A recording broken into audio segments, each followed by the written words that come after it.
Hello, everybody. WEEB'S here, and welcome back to the Otaku Overlord podcast, episode 30. That's right, big 30. We have reached episode 30, which is pretty exciting. I mean, it feels like we've only been doing this for like not that long, but you think about it, and it's been a few months. We're already at episode 30. Like, time really flies. Like I say that every so often, but it's like when you hit those milestones, you just really realize, like, damn, time flies, which is pretty cool. We're gonna start episode 30. We got some good stuff lined up. We got some stuff that we watched that we want to talk about, some news that's basically updates to stuff we've talked about in the past. And yeah, I'm excited because anime season is coming to a close. And I don't know, I'm really excited to start talking about some of these anime because I had a lot of fun this season. So I'm excited in a couple of weeks, in a week or two, to start talking about more of these anime because I had a good time. So yeah. With that out of the way, though, Legend of Jonathan is here, of course. How you doing, my dude? I'm doing good. How about you? I'm doing pretty good. I know you said you had quite a week. You watched a few things. So I don't know if you want to get started and Yeah. start talking about your week. All right. So the first thing I did, which you actually happened to have talked about it last week, this time I got to see at the beginning of the week. I watched Across the Spider-Verse, Spider-Man Across the Spider-Verse. I thought it was really good. 10 out of 10. I loved it. Um, I can't really think of complaints, honestly. Like I feel like a lot of it was really good. Mhm. And then comparing it between the first and second one, there's not really I feel like the way to describe it is this is a good way to continue because Yeah. it feels like when you're reading a comic, the first movie feels like the origin story of not only Miles, but all these characters you kind of meet, if anything. Yeah. And the second one feels like this is going into the Spider-Verse story, basically. Like everyone's story continues from that first one. So it feels like I would say Into the Spider-Verse is like a volume one type of situation. And then Across the Spider-Verse, and then we're gonna go into, the new one, Beyond the Spider-Verse. I feel like that would be me describing it as like volume two and three, basically, Yeah, so of you're like a not comic. you're not bothered by how they did it, where it's like, oh, it's a sequel, and then it kind of leaves off in a spot where you have to wait for part three. Like that didn't bother you at all? No, honestly, no. I knew it was gonna be split into two parts. That's another thing I knew. Yeah. And, like for me, honestly, I'm just excited for the third part. Like I feel like they left it off on a good cliffhanger. And I'm just like really like hyped. I'm like, oh, this is gonna be good. And that's pretty much it, that I can say because I don't want to like spoil and all that stuff. Um, so yeah. All right, cool, cool, cool. Sounds good. Um, I was gonna say something about that. What was it? Who? Oh, I know how I was gonna ask.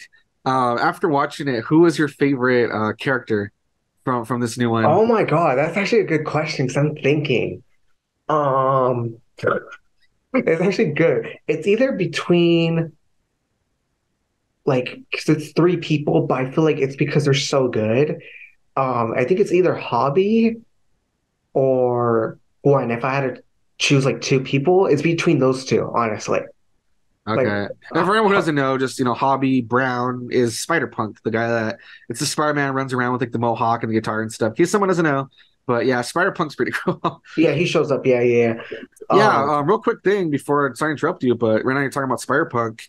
I actually liked Spider-Punk before he was cool, not to sound like a hipster, but I actually have a figure of Spider-Punk I got when he first came out in like the comics when they first did the oh, Spider-Verse that's so thing. cool. And I got it from GameStop for like $50. And it's really cool. It's like a really nice size figure. And yeah, it's Spider-Punk, all like decked out in his gear and stuff, holding the guitar. It's like really cool. That's pretty cool. Yeah. Yeah, and like I knowing like how he's gonna get so popular now, it's like damn, I can't believe I was able to get that like back then.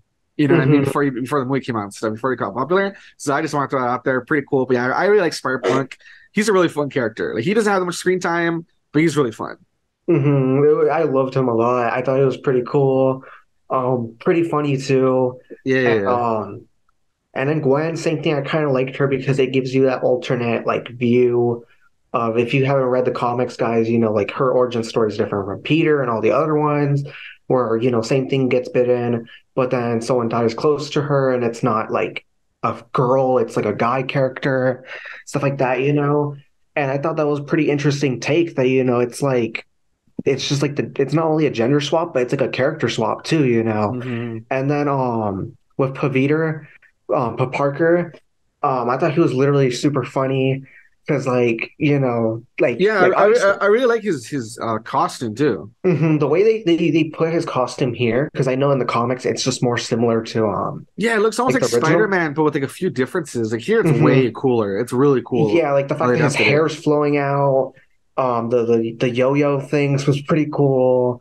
Um, and yeah, I think it's a pretty, you know, those three are like definitely like my favorites because I like Miles a lot. Like I really do like Miles a lot. But Like these guys were like, Miles is such a good character, dude. Like he he has really been is, great in yeah. these two movies, man. Miles is really cool. But like I definitely was like, no, these three are like the best is like ones. They literally were there for Smiles and all that stuff. And I was like, you know what? I love these guys. Like they're very chill, you know. Yeah. Nice. Well, I'm glad you liked the movie. I really like it too. Like I said last week, I'm excited for the next one. They had said in 9 months. I don't know. I know some stuff gets pushed back, blah, blah, Hmm. blah. So it might be a little bit more, but, whenever it does come out, though, I'm excited. I really want to see what they do with this, third Yeah, part or same. whatever. Yeah. Yeah. And that wasn't really the only thing I did. The second thing I did, which is actually anime related, um, oh my God, I had been told for like not years, obviously. I feel like it was just like during these past like 2, 3 years, whatever.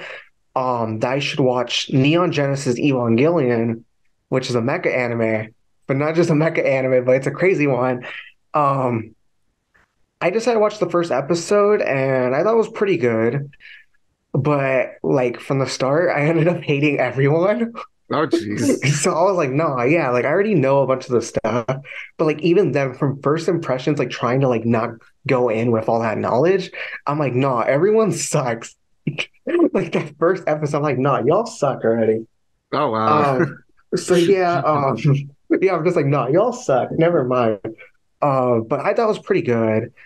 Instead of what I didn't watch the Japanese version though, because like the version I found was in English, and it was like the old English dub, not the like the Netflix one. Ah, okay. Um, so you know, yeah, I'm watching it in English. And yeah, I thought it was like I said, it's a pretty good episode. I thought it was pretty good, and obviously, I just can't wait to watch more because you know I've heard that's good, but that it's really like depressing and stuff. And Yeah, you it definitely know, gets more interesting as it goes. When it starts, it almost seems like your basic mech anime.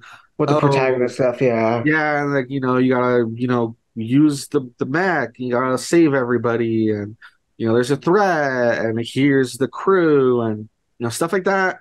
When it starts, it feels kind of not exactly generic, but close to it. You could say pretty standard. And then as it goes, that's where it starts getting crazier, and it's everything one of starts those things. unraveling, yeah. Yeah, it's one of those things where it kind of sucks to watch it now. Not that there's anything wrong with it, but all the people who watched it back then, like I remember I talked to an old, I don't know what you call him, like an old anime fan, like an older generation. Yeah. His name's Slim, Oh which yeah, I know who you're talking about. Yeah. yeah, Slim hasn't been on YouTube in a YouTube. while. Wherever you're at, Slim, hope you're doing good. But no, shots to Slim. But yeah, yeah, he was one of those people. Yeah, I had like a good talk with him about just like anime from the past. He's one of those people that grew up where like yeah, if you wanted anime, you'd have to like hope there was like some shop that had like the VHSs and stuff, Hmm. import from Japan, that sort of thing. With the subtitles and everything. Yeah, Yeah, I've seen those, exactly. yeah. Yeah, exactly. And so he says that man, like if you watch Evangelion back then, it was a whole other experience because I mean, anime wasn't as widespread. A lot of anime kind of followed a lot of the same, beats if Tropes. you think about it, tropes and stuff. And then like Evangelion just came and they wanted to do something totally different where it kind of turned a lot of ideas on its head and stuff. Like just one basic one, for anyone who doesn't know, in a lot of, these shows, you'll see that like, oh, there's like the hot-headed main character and then there's his cool emotionless rival and then some sort of like a girl, right? And they kind of like it's a Yeah. love triangle, right? Here what's interesting is that Shinji, the main character, is kind of the girl in how he acts, And then the two girls he's teamed up with, one is the hot-headed redhead character, and the other one is this cool blue-haired rival with no emotions. And like usually like it works the other way around. So like the fact that they just kind of like, oh, let's like mix that up. So like the main character is a boy, but he kind of takes like that girl role, and the two girls that he's like partnered with, they have, that like red Oni, blue Oni vibe or whatever. And that's just like the Yeah. beginning of it. Like they do all sorts of stuff that like at the time I guess wasn't really that common. So yeah, it's really interesting. It's just one of those things where it kind of sucks that now we're a bit spoiled because there's like so much different types of anime and they've done all sorts of things. But if you watched it back then, it was supposed to be like really like whoa, like not that it can't be like interesting or mind blowing, but like back then it was like a whole other thing. Yeah. Yeah. I also know that not even just that. I think there was a lot of people that because they were trying to push it here, but obviously, it was just kind of like that thing where everyone just saw it. Same thing, the VHSs, they're like, all right, I guess they exist type of thing. A lot of people ended up falling in love with it a lot. And I think that's kind of also what helped start that whole anime localization a lot here as well. Yeah, That like I they even say it was like a pioneer in a lot of things, like not just being episodes that seem to be trying to sell like merchandise, for instance. Like it was trying to tell the actual like story. It was more like I don't know how to explain it more. Not that the animes weren't mature, but I've heard it was very different in its storytelling. It was very different in how people like consumed it and stuff. Like yeah. and I know Robin Williams, the actor, rest in peace. He actually was a huge fan of it, I think, or something like that. I've heard. hmm And that's why in one of the movies, like one of his more darker movies, he references it. He has it as like a important plot point in that movie, and he like knows like he's like oh like this and that. He's like reading like the little like it's like a Eva, and literally he was like saying that he put it in there because yeah he like knew about the series and like he liked it and stuff. So it's like it's one of that thing where that like it really was huge here. Maybe not in the sense of every single person in the 90s knew about it, but it was more like it was huge in like an underground section, you can say, if hmm any. Hmm. Yeah, and then to this day, it's still so widespread. You go to any convention, there's people, you know, cosplaying as the characters. Hmm. There's always merch for Merch. those characters. Like always. Like it's crazy. It never goes away. And then to this day, that's where like the whole waifu wars comes from. It's like, who's your waifu? And you're like Asuka, the fiery redhead, Hooray, yeah. or Ray, like the cool, like more like aloof one or whatever. And it kind of started Hmm. there and stuff. So like, it's crazy, dude. But yeah, I hope you have fun with it. I hope you keep watching it. I hope you enjoy it. I I'm remember when I definitely one. watched it, it was a super crazy experience. And yeah, it's just, good luck with that. Yeah, because I'm gonna like watch the movies too, and yeah, no, it's gonna be a lot. Yeah, Yeah, but like I said, good luck with that, Hope you enjoy your time with it. It's a very, very interesting series. yeah. Yeah. Yeah, and then you said it was the original English dub, right? Yeah, not the one that they were like removed the ending song for like the Netflix one. No, it's like the old English dub. Oh Yeah. yeah, I haven't even bothered to watch the new one because like I know they changed some stuff. They take away the ending song. I'm like Evangelion without like the Fly Fly Me me to the to the Moon. moon. Yeah, Yeah. without it, it's like, dude, it just feels wrong. You know what I mean? It just feels wrong. Yeah. Because even the song feels like the way the song like the way the episodes transition to like the end credits, it's kind of even that feels like it's done really well and really important. Kind of if anyone's ever watched BoJack Horseman, I think you know what I mean. Where sometimes the way like the song just hits for certain beats, like even that feels like it's part of it. Like if you take out like the ending song from some stuff, it just doesn't work the same. Yeah. Yeah. And another thing I did, Oh, I think this is the one where it's going to be kind of a crossover for the two of us, right? That we both did it. yeah, because I think, uh, yeah, I'm not sure actually. I'm trying to think. That's why. I mean, is it the Uh, other movie you watched? oh yeah, yeah, yeah, yeah, yeah. Okay, then yeah, it's the one that we had said that yeah, it's where we both kind of cross over that we both Oh, yeah. so I watched The Flash, the new movie of The Flash. I mean, honestly, I think it's like the only. Yeah, I watched it. I thought it was like all right. Like that's pretty Okay. much what I can say. Yeah, I just thought it was all right. Um, I feel like the time because the whole this movie, if you guys don't know, it has to do with like time travel. I feel like the way they kind of like did the whole time travel thing was kind of weird and like you know, Yeah, yeah. uh, All right. And So if you mind, yeah, mind me taking over? Okay, cool.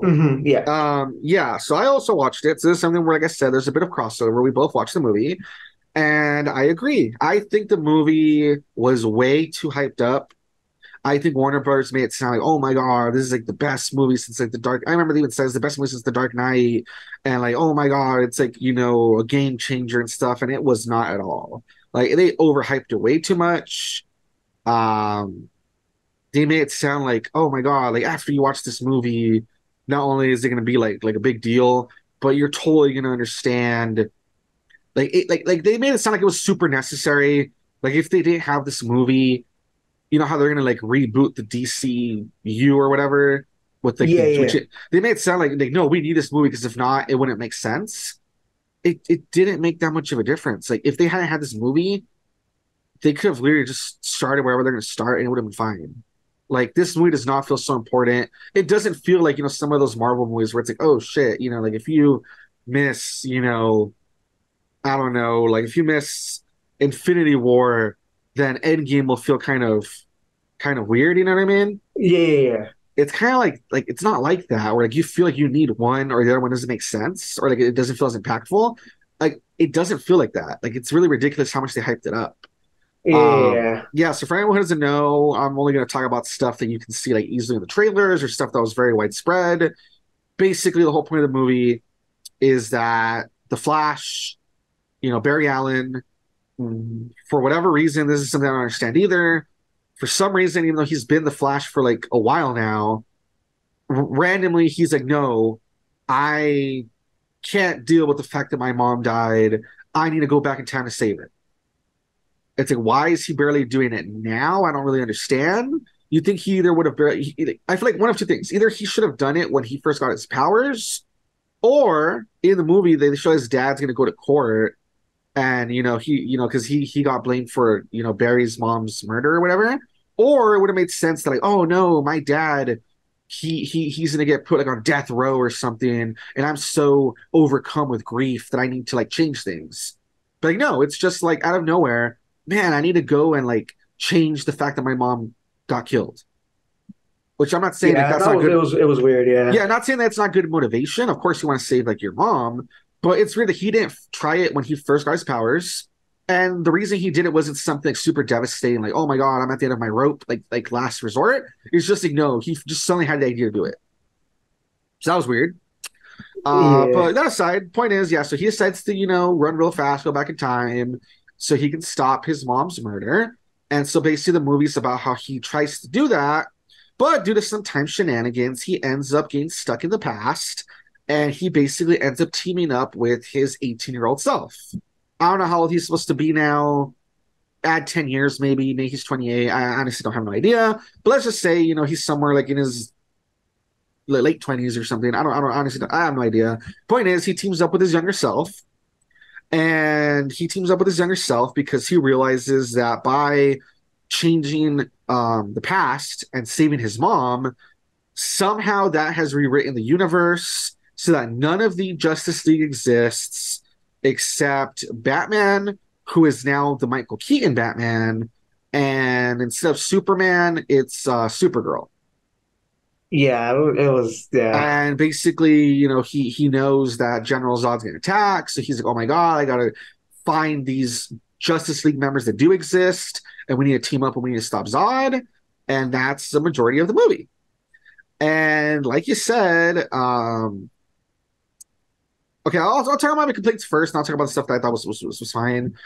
The CGI is really bad in a lot of parts. Like in the beginning, hmm it looks really bad. That beginning sequence looks like trash, and it's not just the Flash parts. There's some parts of Batman that, yeah, they look really bad too. So there's a lot of bad CGI throughout the movie. I thought young Barry was really annoying. Oh yeah, he was. Like, I Yeah, get he's supposed to be goofy, he's supposed to be more carefree. Like, I get what they were going for, but like, dude, like even if you don't fully understand what your older self is going through and why he's like doing all this, like even if you don't like, if your older self shows up, he has powers and he's talking about an alien invasion, he's freaking out. Like you think he would stop acting like a 10-year-old kid and you would like try to help him? He'd sit there and actually take the situation serious. Yeah. Yeah, and instead he acts like a child. He acts like a 10-year-old child, like kind of like Shazam when shows when Billy Batson first gets his powers, he's acting like a kid, right? Like testing his powers out. He's very being But it makes very sense immature. because Yeah. he's a child. He's what like 14 or something. Around there. He He's like a like barely a teenager. Yeah. Yeah, he's hanging out with another teenager and they're having fun like discovering his powers. That's how Barry acts, but he's supposed to be like an 18-year-old man. And like Yeah. again, he's not alone. He's with an older version of himself that's telling him all this bad stuff's gonna happen. But even if he's not revealing everything, he's still telling him some stuff, and he's acting like this dumb jackass. Like I just thought it was really annoying. Yeah. And then the whole time travel thing, I just don't think it was very well used. Yeah. It was weird. It was really weird because basically when they meet Batman, Michael Keaton Batman, he explains that the reason everything's different is that he says, you've always thought of time travel as being like a stream where, like if you change this point right here, it splits off into like here's, one timeline, here's another one, right? And Barry Which says, makes yeah. sense. Yeah.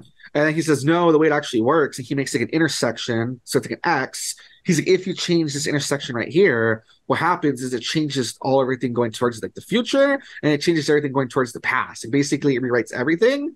Like that's their explanation, which I kind of understand for some stuff. Like, okay, butterfly effect, but still doesn't make sense, or it's just very stupid to me. Like very convoluted. By saving his mom, none of the Justice League like was ever born, and somehow Batman's a totally different guy. Yeah. With different like birth and stuff. Yeah. Oh. It was just very like I get what you guys are trying to go for, but like it was just like a very bad excuse to just have these people in different roles. I feel like they thought about people in different roles first, and then needed a reason to explain it. So they're like, oh, let's just say that like it rewrites everything, I guess. So I just thought it was very badly used. It's like, Yeah. how does him saving his mom change that? Michael Keaton is like he looks like Michael Keaton instead of looking like Ben Affleck. Like, that was just stupid.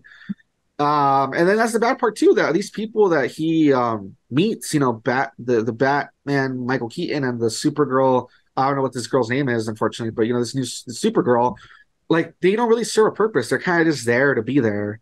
Like they don't really Yeah. like. There's not really an impact to them being there, except like, I get it. They're different. Like that's cool. Like what I feel like would have been cool, which they unfortunately never did because it's kind of dumb anyways, to just put an actor and be like, yeah, it's an older Bruce Wayne Batman. If they made the explanation being like, oh yeah, the reason why it's a different like, which I mean, even then it's still weird because the whole time travel. If literally the Michael Keaton Batman was the one from like the movies, like literally from the movies where Michael Keaton was Batman, like yeah, that would have made sense too. because that's what I'm not sure if he's supposed to be, because they do kind of imply it might be the same one we've seen before. Like he did lead that same life where he had the Alfred and he fought the Joker, because they do have a little thing where they talk about the Joker, but there's not enough like evidence that it is him that lived that life. Yeah, that's a And even if it was that one, it still doesn't really make sense because once again, how did I don't know. It's just really badly used. It would have been way better if it had been like a whole like multiverse thing where it's like, oh, you are looking for a multiverse where your mom's still alive. You ended up in this multiverse where Michael Keaton always was Batman. Not that you rewrote your own Batman. It's just that you jumped to the one where he was Batman. I think that would have worked better, because if not, it just felt really cheap. It's like imagine if like when Andrew Garfield and Tobey Maguire show up to like talk to Tom Holland, and it's all Spider-Man, right? It would have been like if it's just like they're there, but without being like themselves. Just like, oh, I just happen to be a version of like a Spider-Man. different like timeline somehow. Yeah, I don't know how to explain it. I just thought it was very badly used. I Yeah. don't want. I feel like I'm. If you watch it, form your own opinion. I just didn't like how they used it. I just thought it was very cheap, and I felt like it was like just an excuse for cameos. Um, and then yeah, the other thing I just didn't like is that like, without spoiling it, he goes through all this stuff. It looks like he learns his lesson, Barry. But then And at the end, he does yeah. something, and it's like you didn't learn your lesson after all. So what was the whole damn point then? Yeah, I don't know. Yeah, it was weird. But that aside, though, I thought that a lot of, like the fights were pretty cool. I thought Michael Keaton means Batman was really cool. Supergirl, for the short amount of time we saw her, I thought she was pretty cool.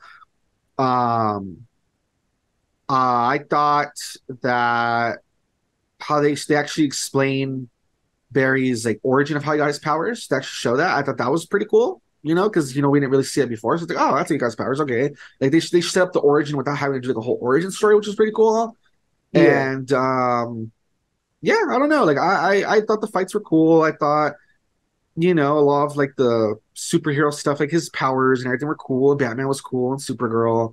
Um, so those stuff that was cool, but the story itself just felt kind of convoluted. It just felt very like, It was all over the place. and it especially doesn't matter because it's gonna get rebooted anyway. So it just felt like a big waste of time. Where it's like, if you guys were gonna do this, you guys were gonna claim it's so important, it should have at least like I should have at least left an impression of like, so that's why it's gonna get rebooted. It's gonna lead to that. But like, no, if it was gonna be its own standalone thing that like isn't even gonna connect to the future stuff, so who cares? Yeah. So yeah, I don't know. It's one of those things you have to watch for yourself, but yeah, I would give it like a 6.5, maybe a 7 out of 10. I think it's a fine movie. I thought, it was kind of fun and whatever, but I think it's just they had hyped up so much. So when you see what it really is, it's like, really? That was it? Like, eh. Yeah, I thought it was like a 6 out of 10, at least for me. Yeah, so, but yeah, I would say, check it out for yourself. Obviously, form your own opinion if you want. But for me, it was just kind of middle of the road. I was like, it was all right, but it was way too hyped up, and it just feels like a waste of time too, since we know it's gonna all get rebooted and stuff. So like, I don't know. Yeah. And then the other thing I did is that I have been trying to catch up on anime because a lot of them end, like I said, like in a week or two. So I've been doing that. The only exception is that there's one that actually ended this week, and so I'm gonna talk about it real quick. And it is the one called "The Dangers in My Heart." In Japanese, it's called Boko no Kokoro no Yabayatsu. So I always try to say the Japanese name because some people, they might like whatever service they're looking it up on, it might be like the Japanese title. So yeah. So that's what it's called in English and Japanese. And this is the one that I said was where there was this kid that he's in middle school. But it should be like, I guess, last year of middle school. So I guess they're supposed to be like 14 because over there's 3 years of middle school and 3 years of like high school. So the third year of middle school would technically be like the first year of high school in the US. So it'd be like freshman, yeah. Yeah. So just to give you kind of like a, so he's supposed to be kind of like a freshman age, he's like 14. And all that aside, point is, so there's this kid, he's kind of an edgelord. When the series starts, he loves to read his, I don't know, he likes really grisly things. Like he likes to read about murderers and their crimes and, true crime stuff, really grisly stuff. And all the classmates around him, they kind of annoy him because, they've done this in their anime where they show when someone's kind of different, they don't really fit in. It shows that they're always kind of annoyed by the classmates around them. They're like, oh, these normies and, stuff like that. Like they get annoyed real easy. And he's kind of like that, where he really hates the people around him. And he's always like, oh, I should like kill them or whatever. And he kind of imagines like, man, I should like slit their throat or whatever. Since he reads so much like crime stuff, he kind of talks about how he should do it or whatever. He's like all edgy, And basically what changes his life, what like sets things off, is that the person he hates the most is the most popular girl in his class, that her name is Anna. And she's this girl that's like supposed to be like super pretty, super popular. She even does some like modeling and she's on TV sometimes, like that sort of thing. And I don't know. I mean, like I say, he's really edgy. He's like really like, like jealous. He like doesn't really like popular people. He's like, man, she's the one I want to kill the most. I hate her, blah, blah, blah. One day when he's in the library, though, kind of just being an edgelord hanging out by himself, Anna comes in and he notices that she's eating snacks. And she's like just hiding and stuffing her face. And he's like, what the hell? For being like the popular, pretty, perfect girl, she's stuffing her face. Like, this is really weird. And that's kind of what starts to change their interaction. That when she goes to the library to eat her snacks, to kind of just like pig out, and he's there like kind of being an edgelord hanging out by himself, they kind of keep having like these like encounters and stuff. And slowly he kind of starts to realize that like, oh, she's not as like perfect as I think. She's kind of an airhead and she's kind of goofy and she has more going on than I thought she did, stuff like that. And there's like a time where I think something about like he sees that something that I don't remember what it was, but it was something about one of her TV appearances that he thought she was going to be like really hurt by it or something, that people were going to like tease her or something. And so he feels bad. And so he kind of like does something to distract the people and like defend her because he feels bad. And it's like from there forward that they kind of like, form like a friendship and stuff. And they start like really talking or whatever. And that's where he realizes that he like likes her. Because at first he was all edgy, like, oh, I hate her, she's so perfect. But once he kind of like got to like know her and see that she wasn't as perfect as she thought, she's kind of airheaded and funny and all that stuff, he kind of like falls in love with her. And so it kind of becomes about how he starts to kind of lose his like edginess. And it's how he like forms this friendship with her. And I don't know, that's really sweet. And it's really sweet seeing her too, that she kind of falls in love with him because even though he seems like he's like this quiet introvert, she sees like the good qualities in him. Like he'll like try to do stuff to like defend her, or he'll do stuff to like, protect some of his other classmates, that sort of thing. And she kind of starts to like, see the other side of him too. And that's kind of what the anime is about. And so I liked it. It was pretty good. It's one of those, anime that gives like a warm, fuzzy feeling or whatever. And it's really nice seeing how their relationship develops over time. Nice. And it's nice too because it had a 12 episode first season. And as like the last episode or two were coming out, they already announced that there's going to be a second season. So that's pretty cool. That's super cool. Yeah, so it's one of those where it's like, if you enjoy it, that's kind of cool to already know that, yeah, there's already a second season in the works. So if you like it, you can look forward to more. I liked it. Like I said, I thought it was really good. The reason I kind of brought up the whole their age thing, some people criticize that they're supposed to only be like 13 or 14, but they act like they're like 16, 17, like the way they like, they act like way older and, more mature, blah, blah, blah. And it's like, well, that's just kind of how animated stuff works, honestly. Like, they always kind of do that. They always make characters either act younger or older to depend on the plot they're trying to tell, if you've noticed.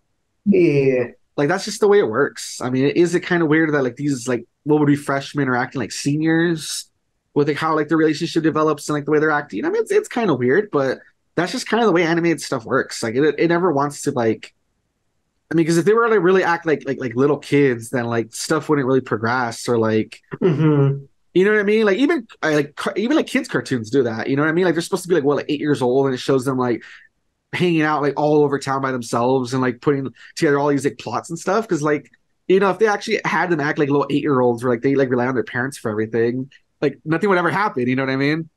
Yeah. So that's a complaint I saw. I can kind of get it, but I don't really agree with it. And yeah, I just really liked it. Like I said, I thought it was really good. I like the way their relationship progresses, and I like that he's the main character. Other thing, he's not like a total he's not totally like dim-witted. Like he likes the girl, and he like finds out like pretty like a few episodes in, and he knows, man, I really like her, like I realized it or whatever, and he can tell that she kind of likes him too.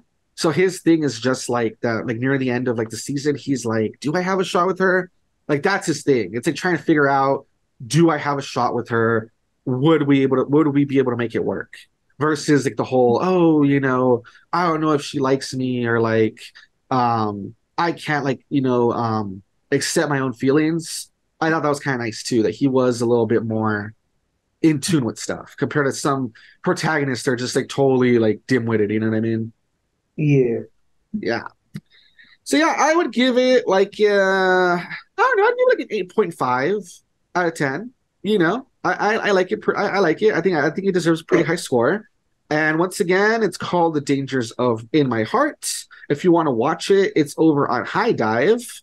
So, it is one of the things that you do have to get on High Dive, which I know is a little less popular than Crunchyroll, but I say it's worth watching. So I would say check it out.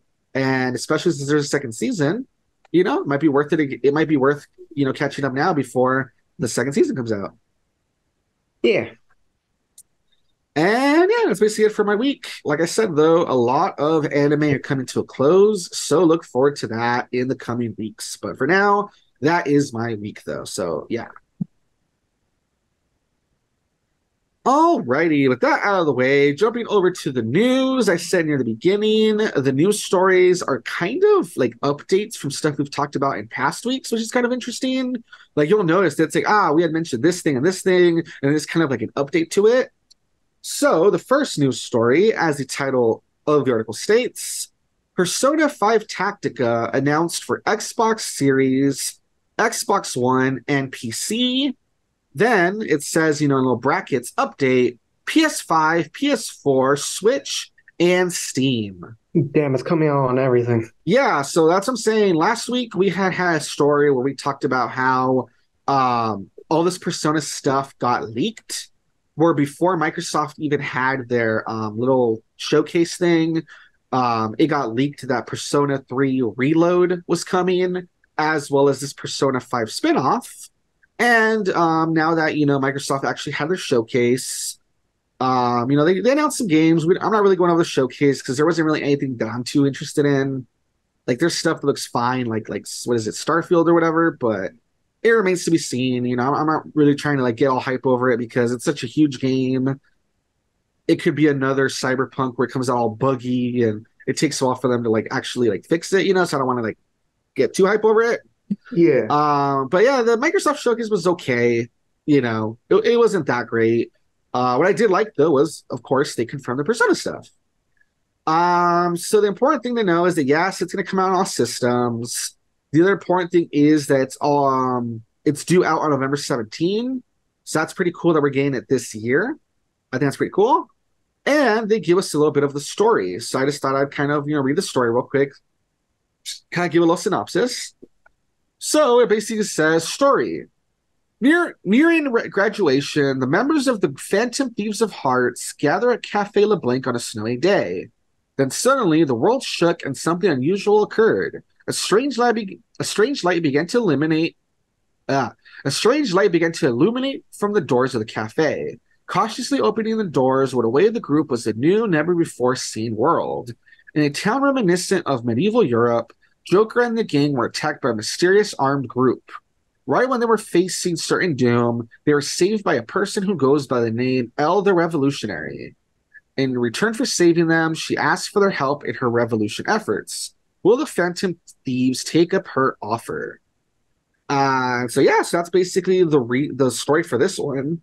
But I think it is really interesting that for the Persona games, they have progressed with the timeline, where the original game was them in their second year, and then the Persona 5, what was it called? Oh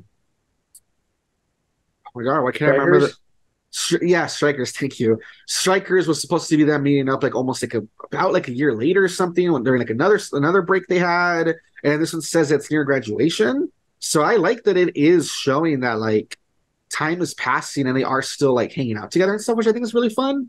So I think that's pretty cool, first of all. And second of all, yeah, the game just seems really interesting because it is still an RPG.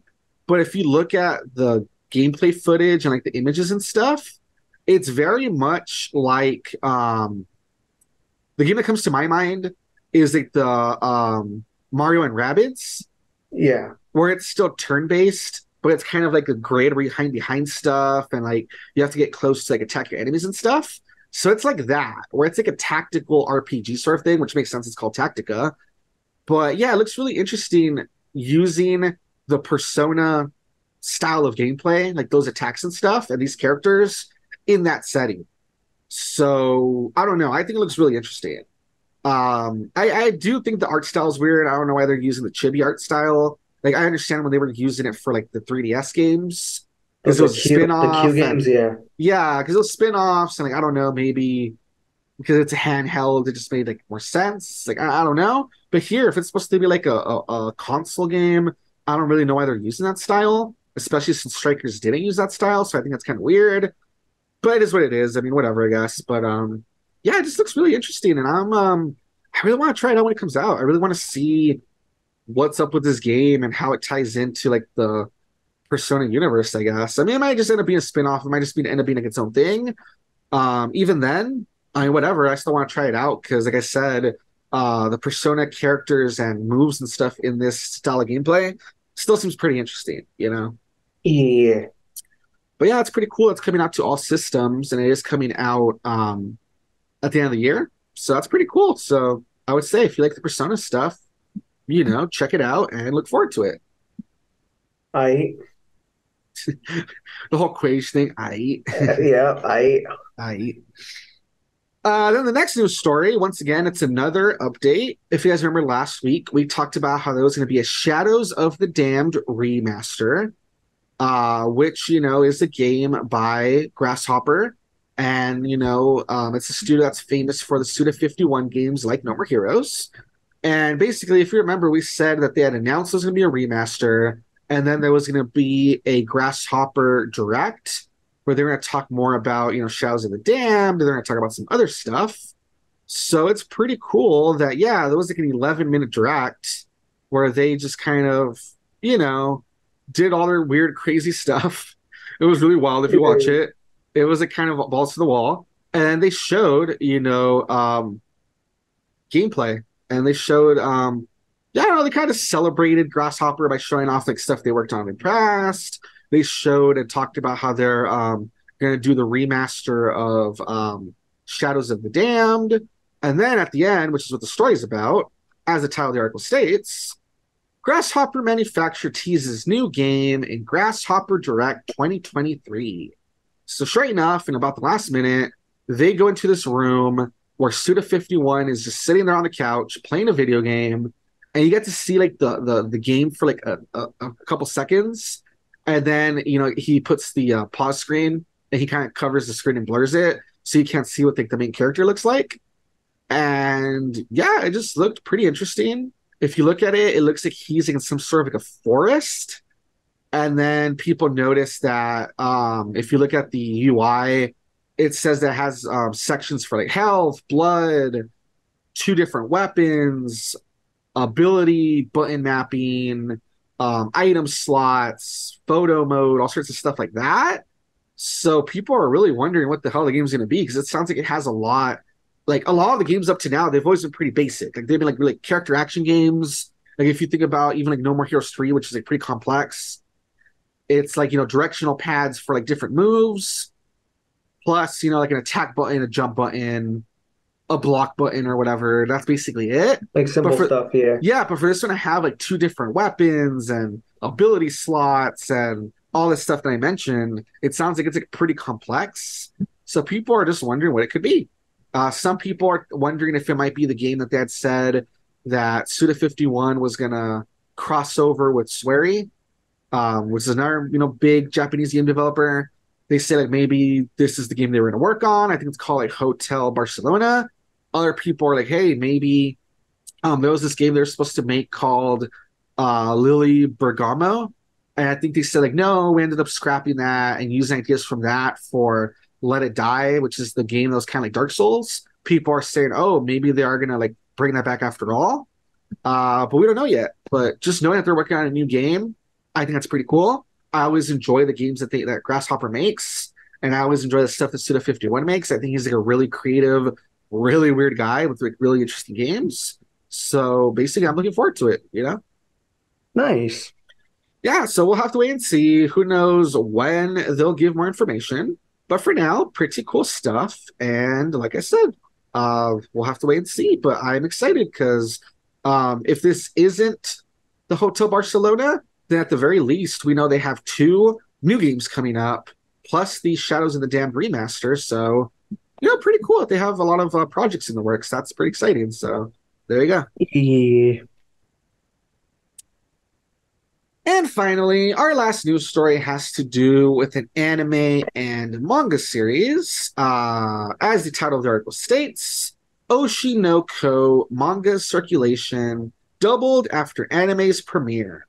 So if you guys remember, back when it first came out, or around there, both Legend Jotha and I talked about how we watched the first episode of Oshi no Ko, which is the anime adaptation of the manga created, or I guess you can say co-created, by the guy who made Kaguya-sama Love is War.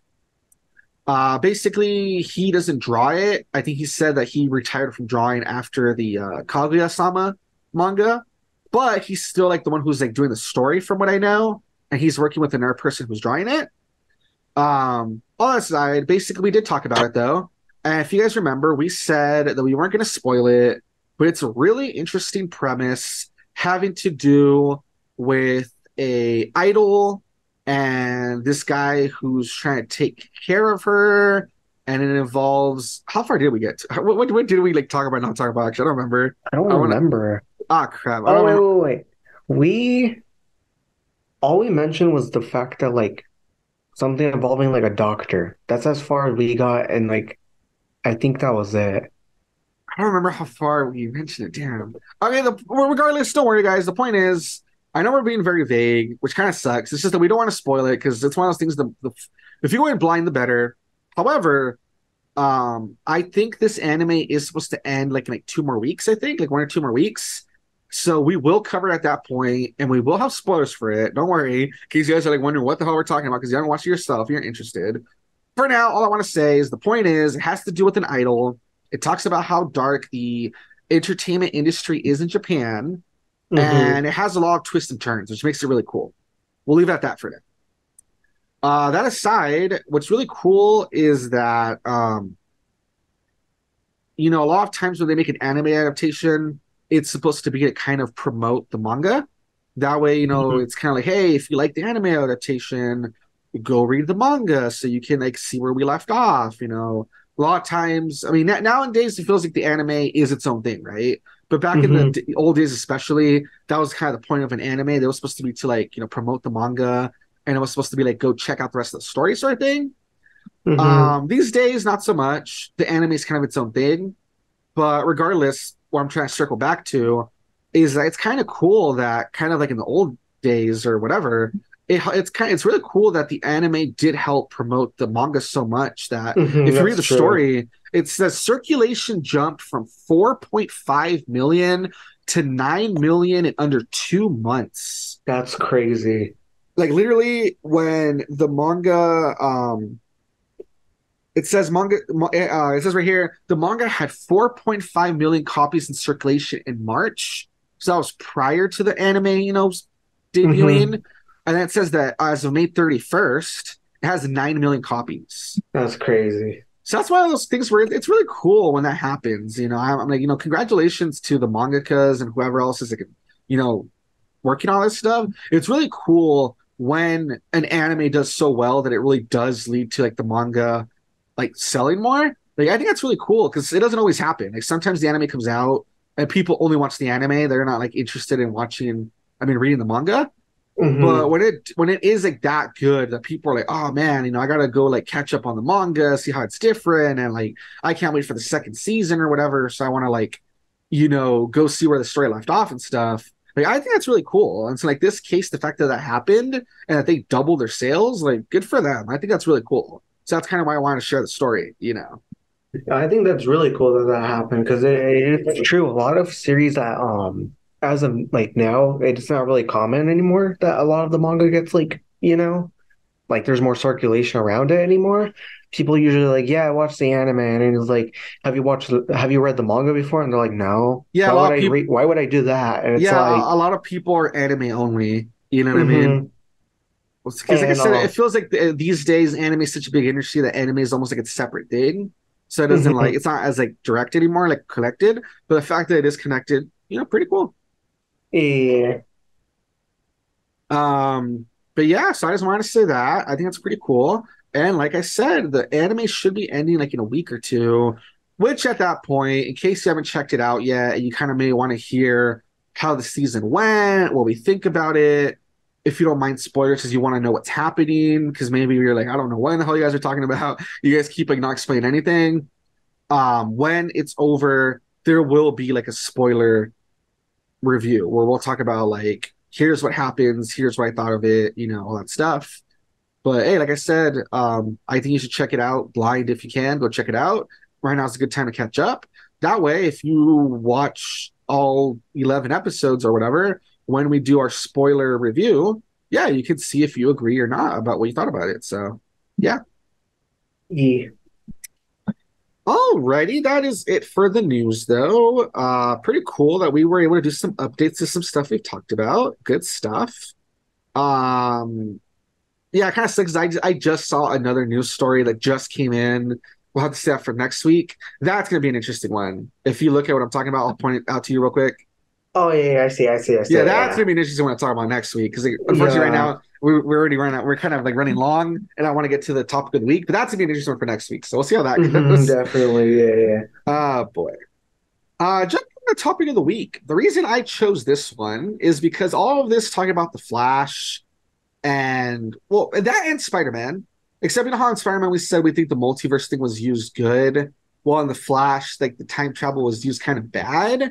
Where it was like a weird, yeah, Yeah, thing. so all this multiverse time travel stuff kind of made me think of this anime where again, not to I mean Spider-Man's fine, but when it comes to the Flash, basically what I was trying to say is that if you want a story that does time travel well, and it does like the whole butterfly effect thing, I think way better.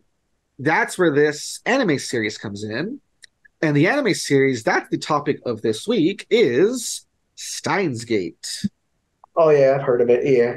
Yeah, so I don't know how many people have heard of Steins Gate. I'm hoping that, it's an older anime, but I'm hoping at least everybody knows about it because it's one of those like classics. I say it's kind of up there with the Cowboy Bebop or like Death Note, where it's one of those that you should watch. You know what I mean? Like it's like a must like watch sort of thing.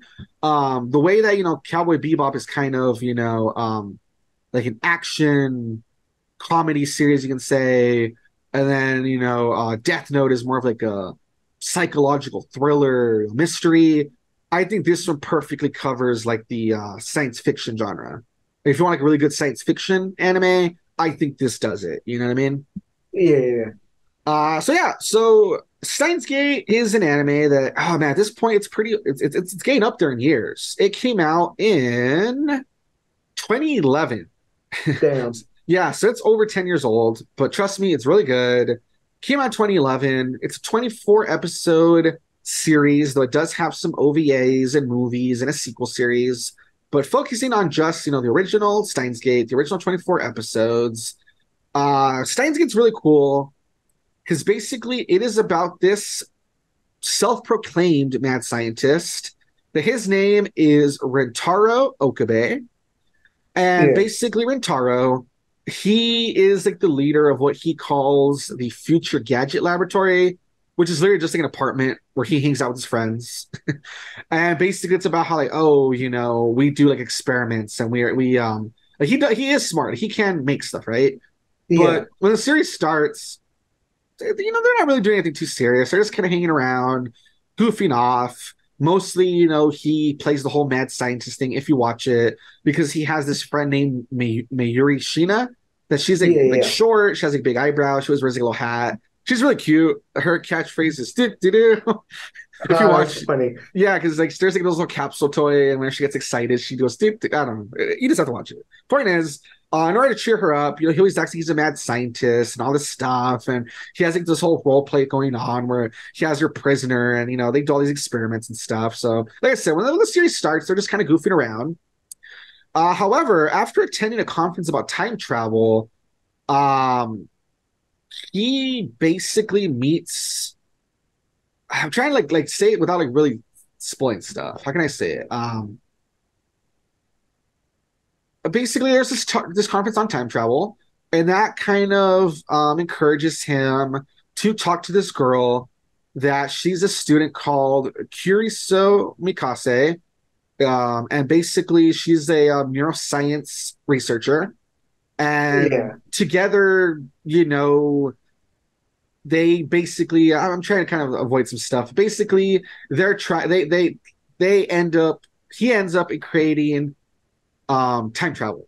And the way it works is that there's like this like microwave oven in his apartment, and when they turn it on and he sends a text message, like he can send text messages like through time basically. And so Yeah. basically the way the series starts is that they start by sending text messages to change stuff, which it's kind of hard to explain, but like they have friends, and so like there's one person. I guess it's not really a spoiler. You'll see it when you get there. But there's one person that like, oh, their father, I think, got like murdered or something, and so they send a Damn. message to like warn him so that like he won't like get on that flight or whatever he did. It's been a while since I watched it, but they send a message back in time, and it saves him, and so the timeline changes, and they kind of keep doing that where they kind of are sending messages through time to better the lives of their friends. But at the same time, there's like this organization that knows about the time machine, and so they're trying to like retrieve it, and that's where shit goes down, which I won't explain. You have to watch it for yourself. But at that Yeah. point, that's where like the whole time travel gets tricky because they start to realize that like, yeah, changing time has, consequences and ramifications. And as basically shit goes down and Rintaro is trying to change the past and do these things to like help his friends and save his own skin, um, stuff starts to like unravel because it becomes hard to like find a timeline where like everything is 100% fine for everybody, if that makes sense. So it kind of Yeah. becomes like, oh boy, we have to sacrifice some things because if we do this for one person, it messes up this thing for this other person. And so it becomes very tricky. And that's where all the drama comes in. Because basically it starts very lighthearted and it starts really like kind of fun, seeing the messing with time. But over time, it becomes really serious. It becomes really like oof. And that's where like the Yeah. series is like, damn, it gets good seeing them trying to balance all this time travel and stuff, is all I'll say. But trust me, even though I'm kind of stepping around a lot of stuff, it's really good. Like it's a really good series. The characters are good. The voice acting, because there's some anime where it's like watch the Japanese or watch the dub. I would say either one is really good. I've watched both. Yeah. So either version is really good. If you watch it, English dub, I think it's a really good dub. It's one of those dubs that's really good. So the characters are good, the voice acting's good, the story is really good. It's really sad in some parts. It's really funny in some parts. Like it's a mix of everything. And like I said, I think the way it uses time travel is really well done as well. So I can't recommend it enough. I think it's really good. I think it's one of those classics that everybody should watch. It's 24 episodes. Plus, like I said, if you want to get more into the series, there is like more to like the franchise, like OVAs and movies and stuff. But if you stick to those 24 episodes, like to start, you can get the full story. It's just if you want to get deeper into it, that's where you can watch the other stuff. Yeah. Yeah. But yeah, I really recommend it. I think it's really good. And I believe you can watch it on Crunchyroll. I believe it's a Crunchyroll anime, and it might even be on Netflix. Actually, let me check real quick just so I can recommend it to people. Because it's one of those that I think it's on a few things. I don't think it's like exclusive since it is an older anime. Usually as they get older, some of them at least it's a little easier to find places to watch it. So let's see, Yeah. 𝐦𝐨𝐫𝐞. It's on Hulu, it's on Crunchyroll, and it's on Funimation. Hmm. So at least there's like three different places to watch it. So that's not too bad. Yeah. So yeah, so it's not hard to find. You can watch it on those three different platforms. And actually, hold on real quick. Let me just check one last thing. I think it might even be like on Amazon, actually. Yeah, that I would have to like log in and stuff to check. But the point is, at least on those three services, you can find it. And yeah, it might even be like on Amazon stuff. I know sometimes they have some of those series on like Amazon Prime and stuff. So it might even be on Yeah. that. So.